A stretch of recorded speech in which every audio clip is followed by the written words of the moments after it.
Halo, halo, assalamualaikum warahmatullahi wabarakatuh. Apa kabar Anda semua? Semoga selalu dalam keadaan sehat walafiat dan kembali bertemu dalam channel MSD, channelnya Manusia Merdeka Bang Said Didu. Assalamualaikum Bang Said Didu. Waalaikumsalam warahmatullahi wabarakatuh. Yes, Senin ini kita mulai dengan ngobrol-ngobrol obral besar. Ini ya, ibu kota baru ini, Bang Said Didu. Kelihatannya mereka yang mau masuk ke sana, investor yang mau masuk ke sana ini diberi kata Menteri ATR ini Pak Hadi Cahyanto bisa dapat HGB 160 tahun. Wah, ini kan obral besar dan saya kira ini kalau memang serius dan kalau barangnya bagus, ini pasti banyak orang yang ngiler dong ya, banyak investor ngiler. Tapi satu sisi dengan obral besar itu saya jadi tanya-tanya, kenapa ya kok sampai gila-gilaan semacam itu gitu, Bang Said itu? Jadi setiap barang yang diobral itulah barang yang tidak laku. Oh gitu? Ya, di mana setiap barang, apalagi ini Kalau obralnya laku sudah pasti makin mahal anunya ya, dia ya. jadi semakin mahal. Nah, artinya pemerintah sebenarnya itu mengumumkan bahwa ide pembangunan ibu kota baru ternyata tidak laku. Jadi itu anggap aja itu pengumuman. Nah, Oke. nah, dengan semakin tidak lakunya demikian, maka biasanya pembeli juga semakin menjauh, pembeli bagus. Kecuali pembeli yang mau datang tujuan tertentu. Tujuan tertentu bukan untuk ekonomi, bukan untuk yang lain. Nah, jadi sebenarnya itu pengumuman bagi pemerintah bahwa ide Jokowi, Presiden Jokowi untuk memindahkan ibu kota baru ternyata tidak laku secara ekonomi dan secara politik. Karena faktanya secara politik sama sekali tidak mendapatkan dukungan apapun dari dan yang paling kita takutkan Mas Hersu adalah sebenarnya kita nunggu kalau Pak Presiden Jokowi tidak ngotot, maka obral berikutnya adalah obral aset-aset negara yang ada di DKI Jakarta. Nah, itu baru menarik itu ya. Itu lebih menarik itu ya. Ya, karena setelah ini diobral HGU 160 tahun, kalau tidak laku, dan saya yakin tidak laku, maka kemungkinan besar aset-aset negara, istana negara akan diobral, gedung DPR diobral, gedung-gedung lain diobral. Nah itu yang kita tunggu pengumuman berikutnya. Nah, sudah disampaikan bahwa gedung-gedung itu nanti sudah diinventarisir oleh Departemen Keuangan, tapi pada waktu itu memang ada beberapa pola gitu ya, ada yang juga yang disewakan gitu ya, tapi juga ada yang akan dijual kan. Jadi sebenarnya kalau itu terjadi nggak terlalu mengejutkan juga nantinya. Nah, disinilah kita lihat bagaimana nasionalisme seseorang sangat penting untuk mengelola negara. Anda bisa bayangkan Menteri ATR BPN ini adalah Jenderal Bintang 4, mantan Panglima TNI, ya kan? Ternyata tidak kaku mulutnya menyatakan bahwa akan memberikan HGB kepada investor yang mau datang ke ibu kota negara. Tidak kaku mulutnya, tidak kaku. Nah, apa bahayanya Bang? Sorry, ini kan rata-rata tuh HGB itu biasanya berapa dan bagaimana pengalaman negara-negara lain tuh? Jadi kita lah yang punya apartemen kan dapat HGB itu 30 tahun kan, tidak pernah punya hak milik. Nah jadi saya ingin menggambarkan bahwa tidak ada fakta menyatakan bahwa ibu kota baru negara itu akan menarik bagi pembangunan ekonomi. Tidak ada fakta apapun di dunia. Mas Heru pasti tahu kalau yang pernah ke Washington dengan New York itu jaraknya dekat 250-300 meter. Ya 2 jam naik kereta ya, kalau ya naik kereta itu 2 jam ya. Canberra dengan Sydney itu 250 km, itu penduduk udah 100 tahun lalu, itu penduduk Canberra tetap 400.000 orang, penduduk Sydney 6 juta. Nah jadi tidak pernah. Den Haag dengan Amsterdam sama, tidak, Amsterdam tetap lebih maju daripada Den Haag, padahal cuma 1 jam nggak nyampe. Lebih dekat itu ya, dan Amsterdam itu jauh lebih dekat ya. Jauh lebih dekat. Putrajaya dengan Kuala Lumpur, nah itu tidak, Kuala Lumpur tetap lebih maju. Jadi pasti orang paham bahwa ini jualan memang tidak laku, tapi dipaksakan untuk tidak laku. Nah Saya mendapatkan serangan dari para istilah saya itu para penyembah rezim, bukan lagi karena tidak pakai otak lagi, menyatakan ya otak kalian yang sudah nggak penting, nggak paham metode sekarang. Saya bilang bukan, tidak ada negara manapun yang menyerahkan ibu kotanya itu dimiliki oleh orang lain, kemudian dia menjadi penyewa. Kalau memang pikiran Anda sudah benar demikian, kenapa ngapain juga kita beli alat pertahanan keamanan yang mahalnya kita ketulungan, belum tentu ada perang. Nah, kalau perlu nanti kalau nggak mau perang aja baru kita nyewa F-16, F-35, Sukhoi gitu. Ngapain memelihara itu, mahal sekali. Nah, selanjutnya kalau pemikiran saya kolot, maka kenapa pemikiran Anda ngapain punya tentara? Kan belum tentu perang. Kita sewa aja nanti tentara kalau mau perang. Kan ini kan itulah pemikiran-pemikiran yang nggak pemikiran modern. Gitu. Nah, tunjukkan saya negara manapun yang memiliki ibu kota negara, aset negaranya, sarana prasarana pemerintahannya itu milik negara, milik asing.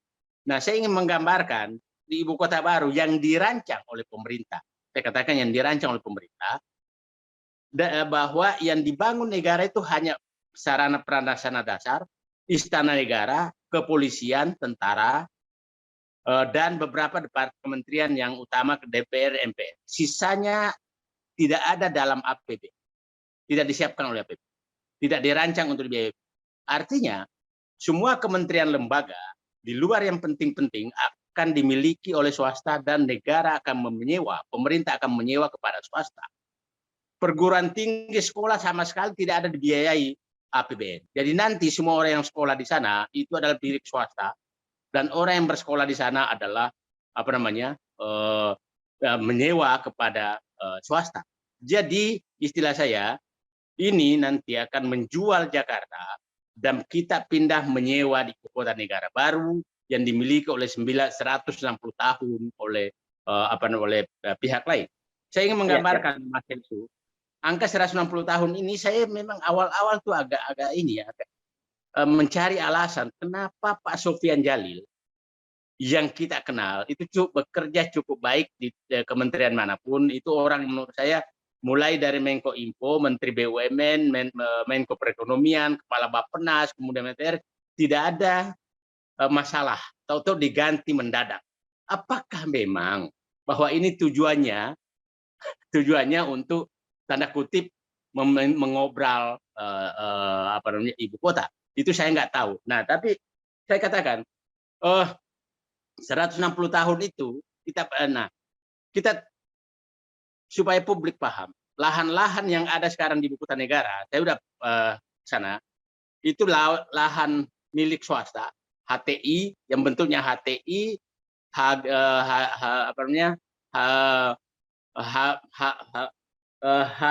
HPH, kemudian HGU. Nah, itu milik swasta dan ada beberapa hak milik. Sekarang yang perlu kita waspadai adalah jangan sampai sebenarnya pemilik lama ini mengkonversi tanahnya jadi bukan dibeli negara, karena kemungkinan negara tidak memiliki uang untuk mengganti rugi mereka. Maka hanya orang ini yang diberikan izin untuk mendapatkan HGB selama 160 tahun. Artinya ini kita tidak tahu ada apa di balik layar antara pemerintah dengan pemilik HGU, HGI, dan izin pertambangan. Karena kita sampai detik sekarang, kita belum pernah mendengar berapa dana pembebasan lahan. Jadi siapa tahu sebenarnya sekarang tidak terjadi pembebasan lahan, hanya pengalihan hak, bahwa yang memiliki tanah sekarang itu memiliki hak untuk HGB selama 160 tahun. Kalau HGU itu berapa, dan HPH berapa tahun ya rata-rata? Ya, HGU biasanya 35 tahun. 35 tahun. Ya, HPH itu segitu juga, HT juga segitu 35 tahun. Nah, kita tahu sebenarnya siapa sih pemilik lahan ini? Oke. Nah, ini makin menarik ini ya. Pemilik lahan ini. Jadi siapa tahu sebenarnya, dan di balik hal yang sama beberapa minggu lalu, sekarang kan wakil ketua otorita itu kan adalah bekas pimpinan Sinarmas kan. Ya, CEO-nya Sinarmas, ya. Nah, Salah satu perusahaan Sinarmas ini propertinya betul. dia ya. Ya, propertinya Sinarmas. Hmm. Nah, pimpinan BSD sudah menyatakan sedang menghitung-hitung untuk membangun ini di ibu kota baru. Oke? Nah, berarti kan dia udah tahu. Nah, siapa tahu ini usulan supaya pemerintah tidak perlu mengeluarkan uang, maka ubah saja statusnya pemilik lahan itu bahwa dia bisa menjual haknya dia menjadi HGB 160 tahun. Kenapa saya katakan demikian, Mas Hersu? Di dalam APBN kita mengintip tidak ada sama sekali anggaran untuk pembebasan lahan. Belum ketemu saya anggaran pembebasan lahan. Artinya mungkin mekanisme yang dipakai adalah berselamat pemilik lahan, pemilik HGU, HTI, HGB, kemudian izin usaha pertambangan IUP itu dikonversi menjadi HGB yang bisa diperpanjang 160 tahun. Akhirnya nanti mereka lah yang mengundang asing, mengundang investor datang memanfaatkan haknya, maka menjadi kaya raya lah para pemilik lahan yang ada di calon ibu kota negara. Itu Mas Her. Waduh, serem banget ya. Saya bayangin gini ya, ibu kota negara kita 160 tahun. Seingat saya ini yang Hong Kong misalnya gitu ya, dulu disewa oleh Inggris dari Cina itu nggak sampai 100 tahun juga ya, cuma 99 tahun kalau nggak salah itu ya. Iya, ya. Nah, 99 tahun dan sekarang itu kan tetap walaupun sudah masuk ke Cina tapi tetap kayak otonomi kan, nggak bisa lagi dia apa-apain ya. Jadi kayak negara sendiri, negara dengan sistem yang berbeda gitu ya. Ada dua negara dengan sistem yang berbeda. Ya. Nah, kita sekarang menduga, Mas Hersu, kan secara ekonomi saya katakan tadi, saya gambarkan ekonomi ibu kota baru itu kira-kira di awal-awal ibu kota baru itu kira-kira yang penduduk ibu kota baru itu maksimum 200.000 orang. Perkiraan saya, karena yang pindah kan hanya ASN, anggota DPR dengan keluarganya, kemudian TNI, Polri, penegak hukum, mungkin 200.000. 200.000 itu Anda bisa bayangkan penduduk Jakarta itu 11 juta. Kalau siang itu 20 juta orang ada di Jakarta. Nah, 200.000 itu sama dengan satu kecamatan. Satu kecamatan di Tangerang, di Bekasi. Nah, kalau penduduk 200.000 Mas Hersu, yang menariknya bahwa penduduk ini adalah orang-orang yang tinggal dengan pendapatan yang sangat minim karena dia gaji ASN, gaji polisi, gaji tentara. Yang habis sudah uang cicilannya dipakai untuk menyicil rumahnya di tempat sebelum pindah. Habis uangnya untuk membiayai sekolah anak-anaknya. Jadi kira-kira dia hanya bisa punya jajan, uang belanja di luar kewajiban, mungkin perkiraan saya 200.000 rupiah sebulan. Kalau 200.000 sebulan, maka yang laku tuh hanya beli bakso. Jadi beli bakso. Tidak mungkin ada untuk jalan-jalan ke mall. Tidak mungkin ada itu. Karena, jadi pebisnis juga paham ini tidak mungkin secara ekonomi datang ke sana. Karena itu hanya jualan bakso yang akan ada di sana. Nah, sekarang, dengan tidak laku secara ekonomi, kira-kira investornya siapa sih, Mas Hersu? Siapa sih yang mau membangun di sana? Artinya kemungkinan besar kalau ini dipaksa tetap ngotot, maka yang datang itu adalah investor yang punya tujuan politik, tujuan politik untuk jangka panjang. Nah, yang negara yang suka melakukan ekspansi dengan tujuan politik, bersembunyi di balik bisnis adalah China. Nah, ada China. Nah, ini jadi kemungkinan besar itu yang akan terjadi. China itu melakukan investasi di mana-mana pun negara tidak bukan pertimbangan ekonomi. Jadi saya katakan, ke Turki dia lakukan, ke Afrika dia lakukan, ke Indonesia juga dia lakukan. Jadi kemungkinan besar karena investasi yang masuk ke ibu kota negara baru ini pasti bukan pertimbangan ekonomi, tapi pertimbangan ke politik. Maka kemungkinan besar hanyalah negara China yang masuk dengan modus investasi, bukan negara ya, Mas. Itu kira-kira, Mas. Ya. Jadi kalau sejak awal bicara bahwa narasi pertumbuhan ekonomi memindahkan ibu kota itu sejak awal salah ya, karena fakta-faktanya negara-negara lain juga ibu kotanya itu fungsinya adalah administrasi, sementara ekonomi tetap saja di kota asal. Ada tadi sebut misalnya Sydney dengan Canberra gitu, tetap aja Sydney kota bisnisnya, New York dengan Washington tetap aja Washington gitu, Singapura Kuala Lumpur dengan Putrajaya tetap saja Kuala Lumpur yang jadi pusat perekonomiannya gitu kan. Saya pikir memang betul, dan semakin hari sebenarnya Tuhan semakin menunjukkan. Dulu kan menyatakan bahwa pindah karena tidak banjir, mungkin menghindari banjir. Ternyata belum ada orang di sana sudah banjir. Ya. Nah, dulu menyatakan tidak ada gempa, ternyata ada juga, ya kan? Tidak ada. Nah, jadi Tuhan juga menunjukkan bahwa semua yang dikatakan itu adalah bullshit saja, bullshit saja. Nah, sehingga kalau ekonomi jelas lah, Mas Hersu. Ya, saya ulangi lagi tadi, Canberra itu 100 tahun lalu dibangun dan tidak berubah sama sekali, malah Sydney semakin maju. Saya pernah dari Sydney ke Canberra, Anda supaya bayangkan saja, di Sydney itu stasiun keretanya itu 3 tingkat, dan itu masing-masing 10 rel di atas, 10 kereta yang mau berangkat untuk ke berbagai kota. Berarti 30 bersamaan kereta bisa masuk. Nah, nyampe di Sydney itu cuma satu kereta, satu rel. Ke Canberra maksudnya. Di Canberra satu rel saja. Nah, itu sebagai perbandingan. Saya pikir sama orang dengan New York ke Washington kan. Itu ketahuan sekali pada saat nyampe New York itu jalan sampai nomor 100 jalannya gitu kan.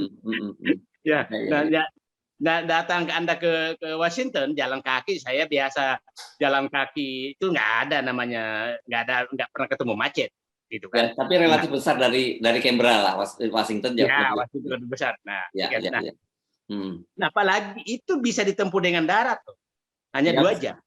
Ini ditempuh dengan pesawat 2 jam. 2 jam juga dari Jakarta. Jadi, saya ingin menarik kesimpulan begini, Mas, bahwa sepertinya pembangunan ibu kota negara baru ini hanya keinginan pribadi pemimpin kita untuk melakukan sesuatu tanpa studi apapun yang mengarah kepada penjualan aset-aset yang ada di ibu kota lama untuk berkontrak negara baru yang akan dimiliki oleh asing atau swasta dengan berbagai modus, sehingga muncullah apa yang dikatakan sewa 160 tahun. Sewa 160 tahun itu sama dengan menyerahkan tanah air kepada orang yang berkepentingan untuk membangun atau menguasai ibu kota negara Republik Indonesia. Itu saya pikir, Mas Her. Ya. Nah, kan selalu narasi yang digembar-gemborkan bahwa pemindahan ibu kota itu adalah tujuannya untuk lebih pemerataan pembangunan, terutama ke kawasan timur Indonesia gitu ya, Bang Said itu ya. Nah, kalau tadi dari situ saja nggak terlihat, jadi sebenarnya bagaimana nih? Tentu saja kita tetap punya komitmen dong agar pertumbuhan itu tidak hanya di Jawa dan Indonesia bagian barat, tapi juga di Indonesia Timur gitu. Dan kalau kita ngomong soal kemudian sebenarnya administrasi negara sekarang, era digital seperti sekarang kan sebenarnya nggak perlu harus secara fisik gitu yang diubah gitu ya, karena pola ini kita kan sudah berubah juga interaksi kita dengan era digital ini. Jadi menurut Anda harusnya kalau kita pengen bicara tentang kemajuan Indonesia bagian timur itu apa yang harus dilakukan kalau tidak memindahkan ibu kota? Yap, saya orang Indonesia Timur. Ya. Orang Indonesia Timur. Saya orang Makassar, dan Makassar maju bukan karena pemerintah yang datang, tapi karena yang saya pikir yang perlu dilakukan adalah memang hanya mempermudah akses ke sana. Jadi coba Anda bayangkan, kalau kita mengirim kontainer dari Makassar ke Jawa, itu bisa lebih mahal daripada mengirim kontainer dari Jakarta ke China. Nah, itu sebenarnya penyebabnya adalah kosnya yang terlalu tinggi. Nah, problemnya adalah bukan karena itu sebenarnya, karena keseimbangan barang dan jasa. Nah, yang menarik adalah Mas Hersu bahwa infrastruktur di Jawa itu dipacu sedemikian rupa sehingga semakin menarik orang datang ke Jawa. Sementara di luar Jawa itu agak dihambat. Nah, selalu menyatakan bahwa loh di luar Jawa juga dibangun. Oke, Anda bangun di luar Jawa, tapi itu hanya membangun beban buat rakyat. Saya kasih contoh saja. Karena tidak dasarkan atas kebutuhan. Bagaimana keputusan membangun kereta api Makassar Parepare yang menghabiskan uang sebegitu besar, tetapi sebenarnya kita tahu bahwa tidak ada penumpangnya, tidak mungkin ada penumpang. Jadi, nah sekarang memindahkan, saya kasih contoh lagi, memindahkan industri ke Indonesia Timur, tapi industri itu adalah industri yang langsung ekspor. Hampir semua industri yang dibangun sana itu adalah milik China, sehingga dia langsung ekspor ke China. Nah, contoh saja, Mas Herfi, ini terpaksa kita keluar dikit, bagaimana menyerahkan nikel ke China dan menjadi ore dan diekspor ke China. Kemudian Tesla, Elon Musk membeli nikelnya untuk baterai mobil dari China. Nah, jadi ini bukan dari Indonesia belinya, cuma dijanji-janji aja terus akan beli. Nah, kita harus paham bahwa jadi sepertinya yang terjadi adalah memindahkan industri kotornya China ke Indonesia, kemudian agar Elon Musk tidak akan pernah mau membeli produk apapun yang basisnya energi kotor. Nah, sehingga pembangkit listrik batu bara ada di Indonesia, kemudian di sana tidak ada lagi industri industri yang kotor energinya, kemudian Elon Musk. Nah, seperti itu. Jadi pertanyaan Mas Heru sangat menarik. Adalah salah bahwa ingin memeratakan pembangunan Indonesia dengan memindahkan ibu kota negara ke sana. Kenapa? Karena secara ekonomi hanya membebani ekonomi. Yang kedua, sejarah dan fakta menunjukkan bahwa tidak ada negara yang memindahkan ibu kotanya menjadi memunculkan ibu kota negara baru sebagai pusat pertumbuhan. Tidak ada sama sekali. Yes.